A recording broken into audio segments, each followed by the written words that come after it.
Any man don't want to get killed. Better clear on out the back.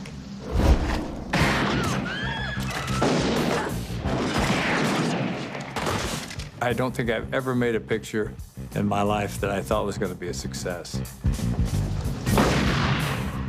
I don't think that's ever Clint's motive, trying to advance his career. He, I think, wants to advance material. You can take the train to South Dakota and go look at Mount Rushmore, or you can go look at a Clint Eastwood movie. He stepped over that line between star and icon. If you were just to completely get rid of his film acting career, he'd still be a relevant, top-notch American iconic director. He never stopped learning. From Sergio Leone to Don Siegel, he learned from absolutely everybody. After a while, watching these guys actually do this job of directing, you're bound to think, I could take a shot at that. Let's see what happens. I think it's a quintessentially American virtue to be able to just say, I'm going to reinvent myself and do it.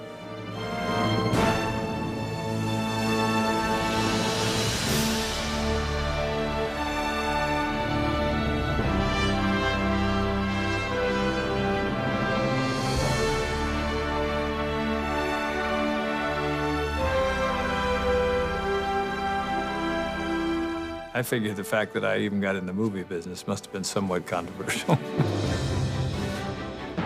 I certainly was turned down by enough people. When I was at Universal in the early 50s, and then I was thrown out of there, I started doing readings at different studios, trying to get myself another steady job somewhere. I did an audition with a girl for a scene, and they told me no, that I wasn't their idea of a leading man. They had Troy Donahue or somebody who was coming on the scene, so they didn't need me. I used to watch him on Rawhide, singing the title song. Rowdy Yates was so kind of laid back and so kind of Clint that he really stood out from everybody. I wonder if he realized where he was going.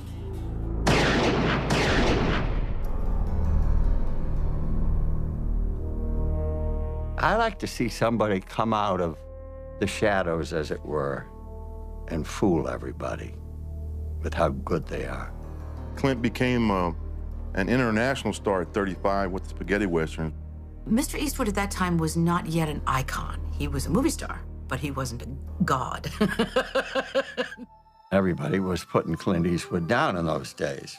You know, like he was some kind of inconsequential cowboy who made films in Italy. And he raised the bar and raised the bar and raised the bar every time he's gone out. And I think that his acting has been underestimated. I think that he makes it seem so effortless that it's just assumed that he can be that good. Clint Eastwood is always interesting to watch because you go like, I have no idea where he's going. It's like watching a cobra come out of a basket and you have no idea if it's going to hit me, or is it going to hit her, or is it going to hit him, or is it going to get the dog, or what, you know? Clint Eastwood is dangerous, you know, and I think a movie star has to be dangerous.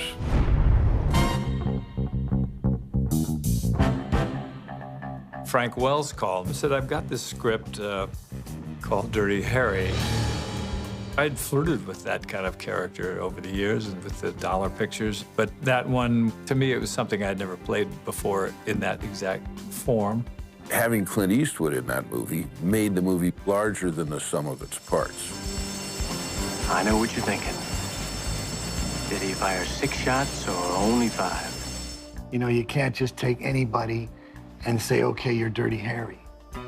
I think there's an unactable quality of that character.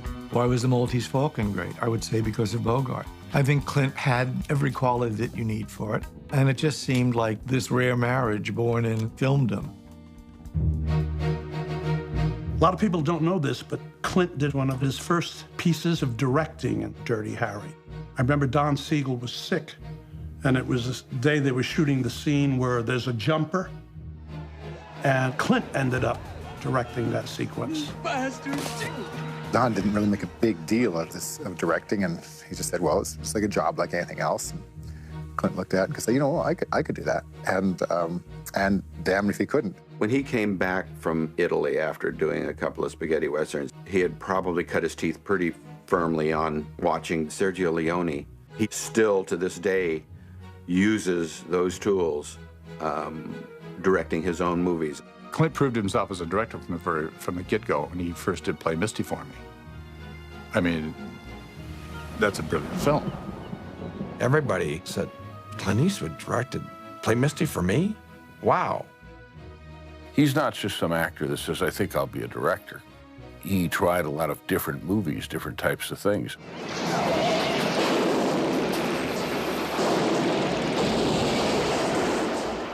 Clint was never afraid to take risks. He liked to try things different. Clint Eastwood, over the length of his career, has really tried out as many options as he possibly could for himself as a performer and as a filmmaker also. He does a Dirty Harry film and the sequels to that. And in between, he peppers that with films that are totally contrary, with different type of guys, with troubled people. I don't know that anybody's done quite the wide array of work that Clint's done.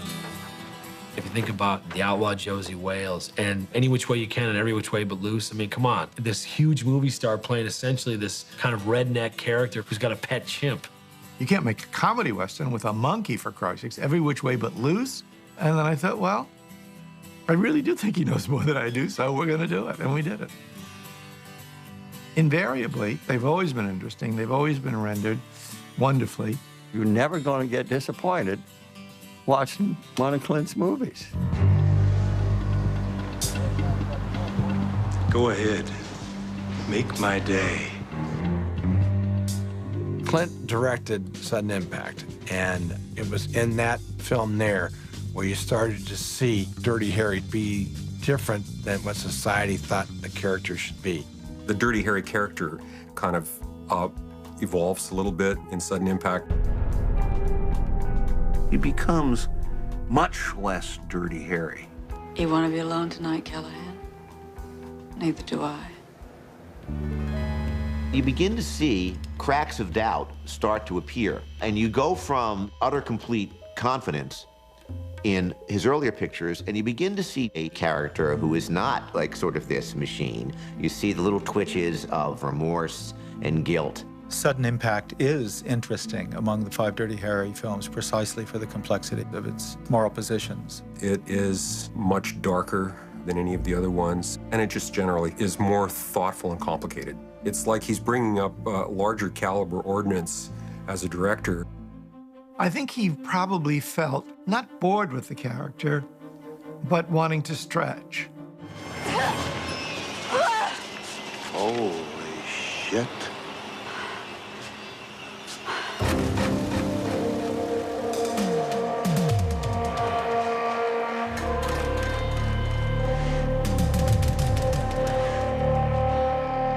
It was a little different.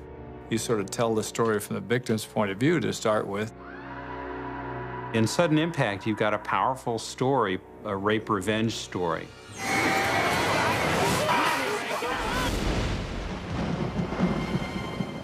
It's the Sandra Locke character that's the interesting character in Sudden Impact. She's motivated by anger and by pain.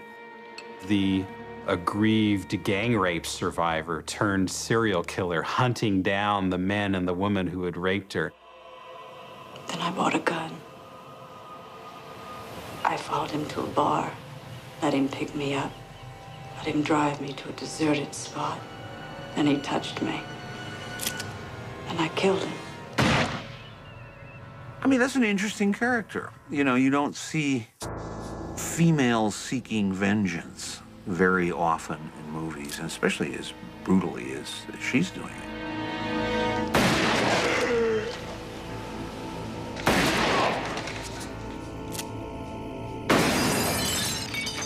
What is that doing in a Dirty Harry movie? It's very unusual to see that kind of darkness and that kind of human complexity and human suffering in a Dirty Harry movie. You take me, 'cause this time you'll have to rape my dead body. She cuts a powerful figure in someone who can relate to Harry's vigilantism. This is the age of lapsed responsibilities and defeated justice. Today, an eye for an eye means only if caught. And even then, it's an indefinite postponement, and let's settle out of court. When Sondra Locke starts talking about victims' rights, it could be actually dialogue written for Harry. What about my sister's rights when she was being brutalized? There is a thing called justice. And was it justice that they should all just walk away? She is his alter ego, and she does run around putting away bad guys, just like Harry does. How's your slut sister? He comes under the realization that most of the murders turned out to be vengeance killings by this person. Then he's got a huge dilemma of almost falling for this person and certainly being sympathetic to what she's been through. What happens now? He has to make a decision about whether to allow this righteously aggrieved rape victim to get away with the serial killing she's done. Run it through ballistics. I think you'll find his gun there was used in all the killings. Then it's over? Yeah, it's over. He's down there on a police investigation to find a serial killer. He has found the serial killer. He lets her go.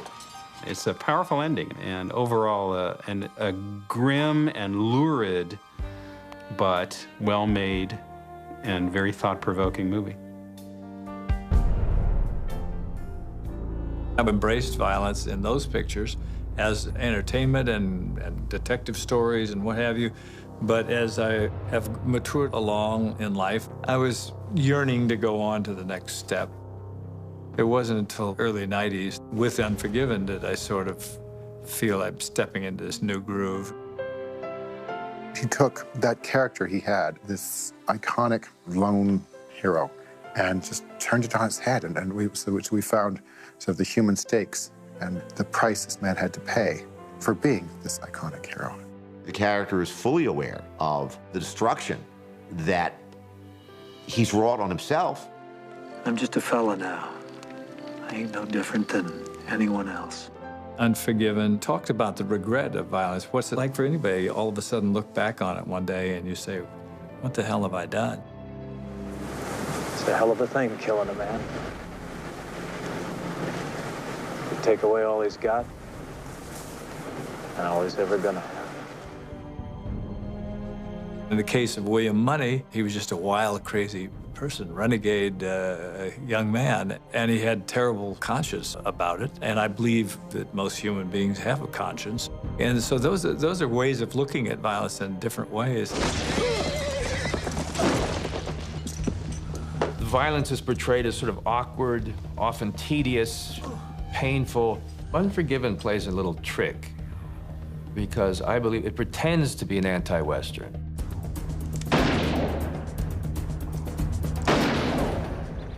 It starts with a guy who's forgot how to be a gunslinger. He can't even get on his horse without trying 3 times.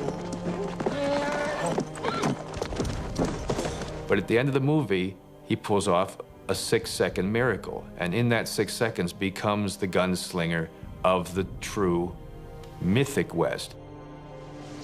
I've killed women and children. Killed just about everything that walks or crawled at one time or another. And I'm here to kill you, little Bill.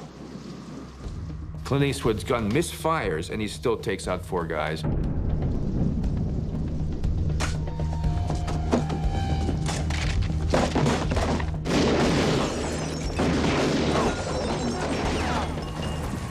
Any man I see out there, I'm gonna kill him. Stay in your house, I'll kill all of you.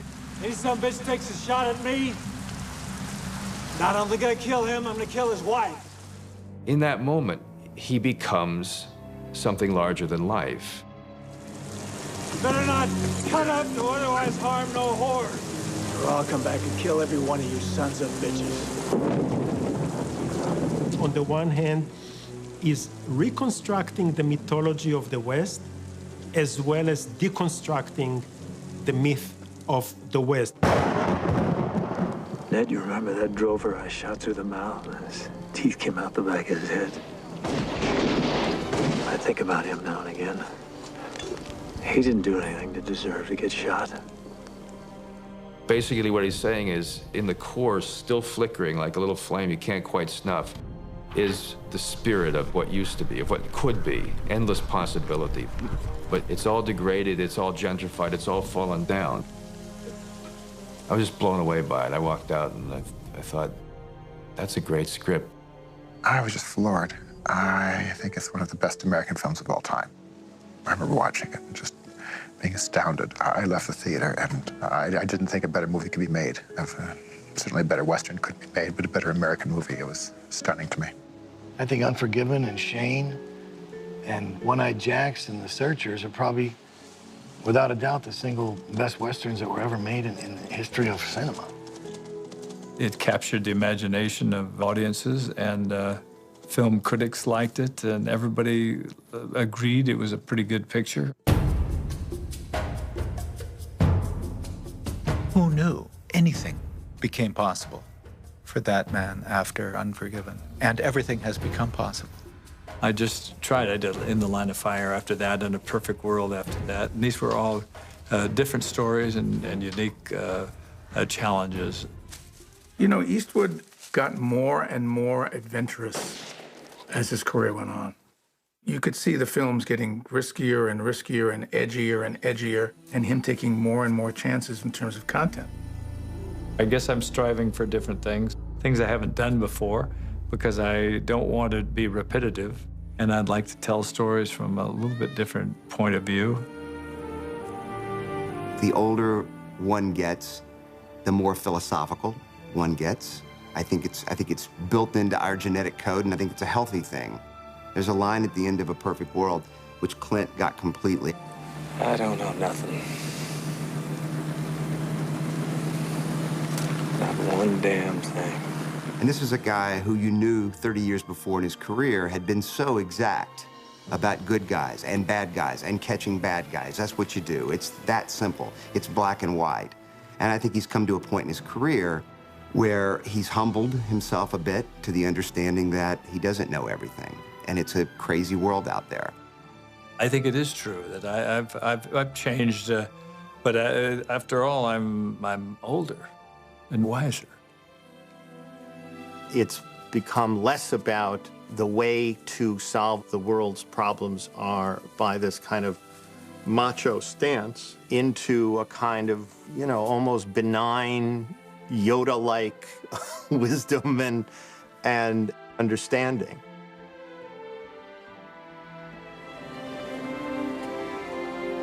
I was very surprised when I heard that Clint was going to take over directing duties and direct Bridges of Madison County. It just didn't seem like something that he would be necessarily drawn to. It was the quieter, softer Clint, I suppose. I'll only say this once. I've never said it before. But this kind of certainty comes but just once in a lifetime. Bridges of Madison County seems to me to be the terminus of a whole movement in Eastwood's career to move away from being this kind of man's man, heroic, violent figure, and towards being more of a woman's man. The Bridges of Madison County isn't particularly macho filmmaking. It's not a masculine story, but it's a very well-told story.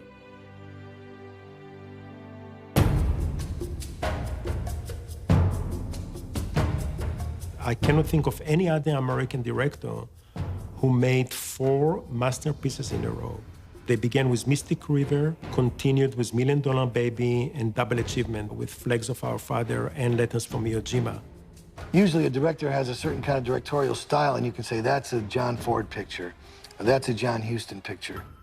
Clint Eastwood makes pictures that are all good, but you can't compare one to another because they're all so different from one another. You look at the difference between Unforgiven and Mystic River, I mean, wow, that's a pretty big leap in subject.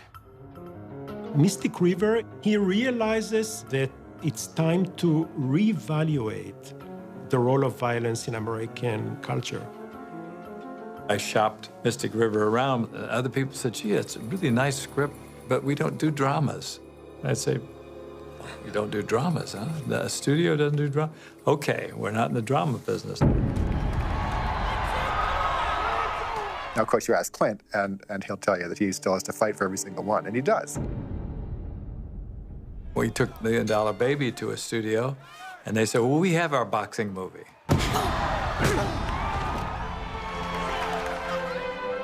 If anyone else had directed $1 Million Baby, I don't think it would have got much notice at all. Because, look, it's a movie. It's a boxing movie. It's a girl boxing movie. It's a girl boxing movie about a woman who wants to kill herself in the end. I mean, who would see that film? But make it a Clint Eastwood movie. People are really curious. He's never afraid to go into something untested. You have to give him credit for taking controversial issues. $1 Million Baby was the first major Hollywood movie about euthanasia. All of a sudden, $1 Million Baby comes along, and you got a really good script, but it's also got a really good part in there. I loved him and Unforgiven, but boy, $1 Million Baby, he really put me away. But now she wants to die, and I just want to keep her with me. And I swear to God, Father, it's committing a sin by doing it. By keeping her alive, I'm killing her. We see most recently in the two films about the Second World War, Flags of Our Fathers and Letters from Iwo Jima, what a concept. To do both of these, to do matter and antimatter, and have them essentially say the same thing in different languages. Flags of Our Fathers is an extremely interesting Clint Eastwood film with themes that are just totally Eastwood themes of artificiality and the construction of myth. You know, it didn't really matter what happened on Iwo Jima. It only matters what people think happened on Iwo Jima and what image people decide to take away from Iwo Jima and what myth they construct from Iwo Jima. So that's very consistent with things that Clint Eastwood has been exploring as a director for a long time.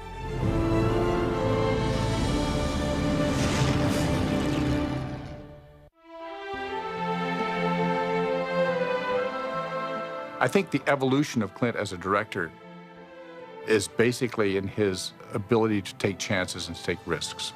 The studios didn't want to make $1 Million Baby, and he has to fight every single time. And they win awards and they make lots of money, and the studio says, yes, that's great, but this one's crazy. Why are you doing this one? But he gets them made. You go along with your instincts. I've lived this long on instinct. I'm not about to change now. He doesn't have a single monster failure in his career. Everything he chooses, unlikely stuff, works. He knows something that most of us don't know, and he's not afraid to bet it.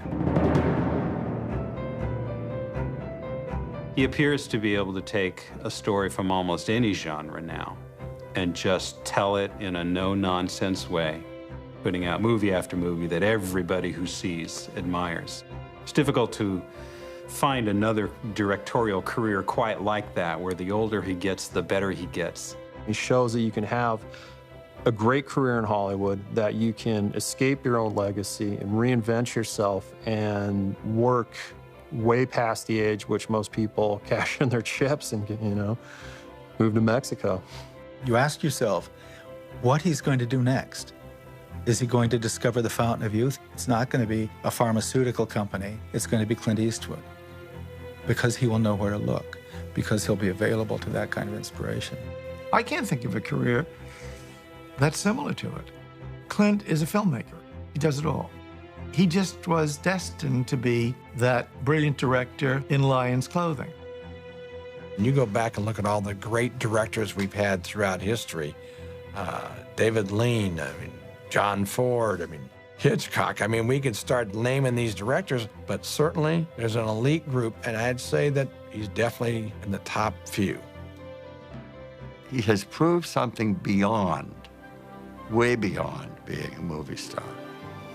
He's proved something about the difficulty of achievement, the dedication to a principle, the willingness to always learn more and go on, not just sit and collect your check. He's a seeker. He's a seeker. And we need more of them.